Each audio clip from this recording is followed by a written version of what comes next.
달콤해 마치 bonbon dessert 한 모금들이 마신 순간 덤덤 before 날 자제하려 시도했지만 조절이 안 돼 마보다 본능이 so fast. Assalamualaikum warahmatullahi wabarakatuh. Perkenalkan, saya Jihan Nadia Wafia dengan NIM 2108031020046 dari Prodi D3 Administrasi Keuangan. Di sini saya akan menyampaikan materi terkait akuntansi transaksi pembiayaan musyarakah guna memenuhi tugas ujian tengah semester kelas A, praktek akuntansi perbankan dan syariah. Yang pertama, saya akan membahas mengenai definisi dan penggunaan dari transaksi musyarakah. Musyarakah berasal dari kata syirkah, yang artinya percampuran atau interaksi. Secara terminologis, syirkah adalah persekutuan usaha untuk mengambil hak atau untuk beroperasi. Menurut PSAK nomor 106 mendefinisikan musyarakah sebagai akad kerjasama antara dua pihak atau lebih untuk suatu usaha tertentu, dengan kondisi masing-masing pihaknya memberikan kontribusi dana, dengan ketentuan bahwa keuntungan dibagi sesuai dengan kesepakatan transaksi, sedangkan kerugian berdasarkan porsi kontribusi dana. Ketentuan transaksi musyarakah. Yang pertama, transaksi musyarakah secara syar'i yaitu musyarakah hak milik dan musyarakah akad. Yang kedua, transaksi musyarakah berdasarkan peran dan tanggung jawab, yaitu ada musyarakah iknan, musyarakah abadan, wujud, dan musyarakah muwafadah. Yang ketiga, transaksi musyarakah berdasarkan perubahan porsi dan para mitra, yaitu musyarakah permanen dan musyarakah menurun atau mutanakisah. Berikutnya yaitu rukun transaksi musyarakah. Ada 3, yang pertama, transaktor, yang kedua, objek musyarakah, dan yang ketiga, ijab dan qabul. Berikut contoh kasus 1 transaksi musyarakah. Pada tanggal 12 Januari 20XA, BPRS, Bangun Marwah Warga atau BMW, dan Bapak Hendra menandatangani akad musyarakah permanen untuk pembiayaan usaha fotokopi senilai 40 juta rupiah, yang terdiri dari 30 juta rupiah kontribusi BPRS dan 10 juta rupiah kontribusi Bapak Hendra. Bagi hasil didasarkan pada laba bruto atau penjualan dikurangi biaya kertas dengan nisbah bagi hasil sebesar 20% BPRS dan 80% Bapak Hendra. Bagi hasil disepakati untuk dibayar dan dilaporkan setiap tanggal 29 mulai bulan Februari. Pembiayaan musyarakah disepakati jatuh tempo pada tanggal 20 April 20XA. Buatlah jurnal untuk transaksi tersebut. 1. Pada tanggal 12 Januari, BPRS saat akad membuka cadangan pembiayaan musyarakah untuk Bapak Hendra. 2. Tanggal 12 Januari saat akad, BPRS membebankan biaya administrasi sebesar 0,2% dari nilai pembiayaan dan langsung diambil dari rekening Bapak Hendra. 3. Pada tanggal 20 Januari, BPRS mentransfer sebesar 30 juta rupiah ke rekening Bapak Hendra sebagai pembayaran porsi investasi BPRS. 4. Tanggal 20 Februari 20XA, Bapak Hendra mendapatkan laba bruto usahanya sebesar 5 juta rupiah dan pada tanggal yang sama ia membayarkan secara tunai porsi bank sebesar 20% dari laba bruto. 5. Tanggal 20 Maret 20XA, Bapak Hendra melaporkan laba bruto usahanya sebesar 4 juta rupiah dan membayarkan secara tunai porsi bank sebesar 20% dari laba bruto tanggal 25 Maret 20XA. 6. Tanggal 20 April 20XA, Bapak Hendra melaporkan laba bruto usahanya sebesar 6 juta rupiah dan pada tanggal yang sama, ia membayarkan secara tunai porsi bank sebesar 2% dari laba bruto. Tanggal 20 April 20XA, saat tempo, Bapak Hendra melunasi pembiayaan musyarakahnya sebesar 30 juta rupiah via debit rekening. Berikut ini akan saya jelaskan mengenai pembahasan dari kasus 1. 1. Pada tanggal 12 Januari, BPRS saat akad membuka cadangan pembiayaan musyarakah untuk Bapak Hendra. Jurnalnya yaitu pada tanggal 12 Januari 20XA, pada pos lawan komitmen akuntansi pembiayaan dicatat ke dalam debit sebesar 30 juta rupiah. Lalu kewajiban komitmen pembayaran administrasi dicatat ke dalam kredit sebesar 30 juta rupiah. 2. Tanggal 12 Januari saat akad, BPRS membebankan biaya administrasi sebesar 0,2% dari nilai pembiayaan dan langsung diambil Bapak Hendra. Jurnalnya yaitu tanggal 12 Januari 20XA, pada kas atau rekening nasabah Bapak Hendra dicatat ke dalam debit sebesar Rp60.000. Pendapatan administrasi dicatat ke dalam kredit sebesar Rp60.000. Yang ketiga, Pada tanggal 20 Januari, BPRS mentransfer sebesar 30 juta rupiah ke rekening Bapak Hendra sebagai pembayaran porsi investasi BPRS. Jurnalnya yaitu pada tanggal 20 Januari 20XA pada investasi masyarakat, kas atau kewajiban dicatat ke dalam debit sebesar 30 juta rupiah. Lalu, kewajiban komitmen administrasi pembiayaan, pos lawan komitmen administrasi pembiayaan dicatat ke dalam kredit sebesar 30 juta rupiah. Yang keempat, pada tanggal 20 Februari pada tahun 20XA, Bapak Hendra melaporkan laba bruto usahanya sebesar 5 juta rupiah dan pada tanggal yang sama membayarkan secara tunai porsi bank sebesar 20% dari laba bruto. Jurnalnya yaitu 20 Februari 20XA dengan rekening kas nasabah dicatat ke dalam debit sebesar 1 juta rupiah dan pendapatan bagi hasil musyarakah dicatat ke dalam kredit sebesar 1 juta rupiah. 5. Tanggal 20 Maret 20XA, Bapak Hendra melaporkan laba bruto usahanya sebesar 4 juta rupiah dan membayarkan secara tunai porsi bank sebesar 20% dari laba bruto pada tanggal 25 Maret. Berikut jurnalnya. 20 Maret 20XA, pada kas rekening nasabah dicatat di sebelah debit sebesar Rp800.000. Lalu, pendapatan bagi hasil musyarakah dicatat ke dalam kredit sebesar Rp800.000. Yang keenam, tanggal 20 April 20XA, Bapak Hendra melaporkan laba bruto usahanya sebesar 6 juta rupiah dan pada tanggal yang sama membayarkan secara tunai porsi bank sebesar 20% dari laba bruto. Jurnalnya yaitu pada tanggal 20 April 20XA dengan kas atau rekening nasabah dicatat di sebelah debit sebesar Rp1.200.000.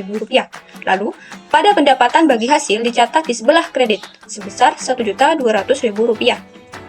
Yang ketujuh, pada tanggal 20 April 20XA, saat jatuh tempo, Bapak Hendra melunasi pembiayaan masyarakat sebesar 30 juta rupiah via debit rekening. Jurnalnya yaitu pada tanggal 20 April. Kasus 2 transaksi musyarakah menurun. Berikut adalah informasi singkat investasi musyarakah menurun. Besarnya investasi BPRS amanah sebesar 4 juta rupiah. Besarnya investasi nasabah 1 juta rupiah, angsuran pokok dibayarkan 10 kali dalam setiap bulan, yaitu Rp400.000. Bagi hasil ditemukan berdasarkan nisbah dari laba bruto sebesar 60% untuk nasabah dan 40% untuk bank. Pencairan dilakukan pada tanggal 10 Januari tahun 2015. Angsuran pokok dan bagi hasil dijadwalkan dibayar setiap tanggal 10, yaitu tanggal 10 Februari 2015 sampai dengan 11 November 2015. Diminta buatlah jurnal untuk transaksi-transaksi sebagai berikut. Pada tanggal 10 Januari 2015, bank melakukan pencairan ke rekening nasabah. 2. Pada tanggal 31 Januari, bank melakukan penilaian atas kualitas aset dan membentuk penyisihan kerugian sebesar 1%. 3. Selama bulan Februari, Maret, dan April, nasabah secara rutin mengangsur pokok dan bagi hasil kepada bank syariah dengan jumlah sebagai berikut. Pada bulan Februari, jumlah laba bruto sebesar Rp300.000 dengan porsi bank 40% Rp120.000, jumlah angsuran pokoknya Rp400.000. Pada bulan Maret, jumlah laba sebesar Rp200.000 dengan porsi bank sebesar Rp80.000, jadi jumlah angsuran pokoknya Rp400.000. Pada bulan April, jumlah laba bruto sebesar Rp150.000 dengan porsi bank 40% sama dengan Rp60.000. Jumlah angsuran pokoknya yaitu Rp400.000. 4. Pada tanggal 10 Mei 2015, nasabah tidak mengangsur pokok dan bagi hasil. Realisasi profit adalah Rp0.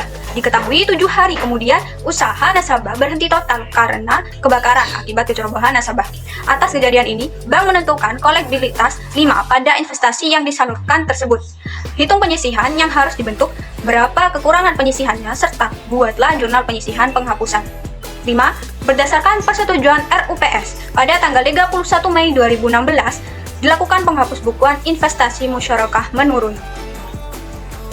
Pembahasan jawaban dari kasus 2. 1. Jurnal pencairan. Pada tanggal 10 Januari tahun 2015, bank melakukan pencairan ke rekening nasabah. Jurnalnya yaitu pada tanggal 10 Januari tahun 2015. Pada rekening pembiayaan musyarakah, sebesar Rp4 juta dicatat ke dalam debit. Lalu, kas atau rekening nasabah Rp4 juta dicatat ke dalam kredit. Yang kedua, jurnal penyisihan. Saat akhir bulan pada 31 Januari 2015, bank melakukan penilaian atas kualitas aset. Karena baru cair dan status lancar, maka bank membentuk cadangan kerugian sebesar 1%. Jurnalnya yaitu pada tanggal 31 Januari 2015 pada rekening beban penyisihan penghapusan 40.000 dicatat ke dalam debit. Lalu, penyisihan penghapusan dicatat ke dalam kredit sebesar 40.000. Dengan keterangan 1% dikali 4 juta rupiah sama dengan 40.000. Atas jurnal penyisihan ini, maka penyajian di neraca aset adalah pembiayaan musyarakah sama dengan 4 juta rupiah, penyisihan penghapusan sama dengan 40.000 rupiah.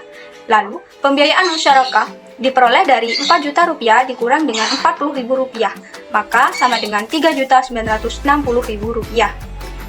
3. Selama bulan Februari, Maret, dan April, nasabah secara rutin mengangsur pokok dan bagi hasil kepada bank syariah dengan jumlah sebagai berikut. Pada bulan Februari, jumlah laba yaitu Rp300.000 dengan porsi bank 40% sebesar Rp120.000, lalu jumlah angsuran pokoknya sama dengan Rp400.000.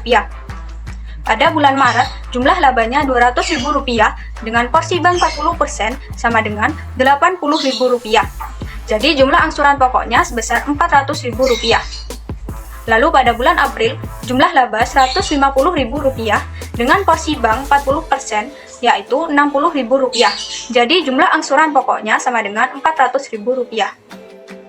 Misalkan pada bulan Februari tahun 2015, nasabah mengangsur pokok dan bagi hasil, realisasi profitnya adalah Rp300.000, maka jurnal untuk angsuran pokok dan bagi hasil bulan tersebut adalah pada rekening nasabah dicatat ke dalam debit sebesar Rp400.000, lalu pembiayaan musyarakah dicatat ke dalam kredit sebesar Rp400.000. Lalu rekening nasabah dicatat ke dalam debit sebesar Rp120.000 dan pendapatan bagi hasil dicatat ke dalam kredit sebesar Rp120.000. Dengan keterangan angsuran pokok porsi bagi hasil diterima bulan Januari pada rekening nasabah sebesar Rp400.000 dicatat ke dalam debit dan pembiayaan musyarakah dicatat ke dalam kredit sebesar Rp400.000. Lalu rekening nasabah dicatat ke dalam debit sebesar Rp80.000 dan pendapatan bagi hasil dicatat ke dalam kredit sebesar Rp80.000. Dengan keterangan angsuran pokok porsi bagi hasil diterima bulan Februari.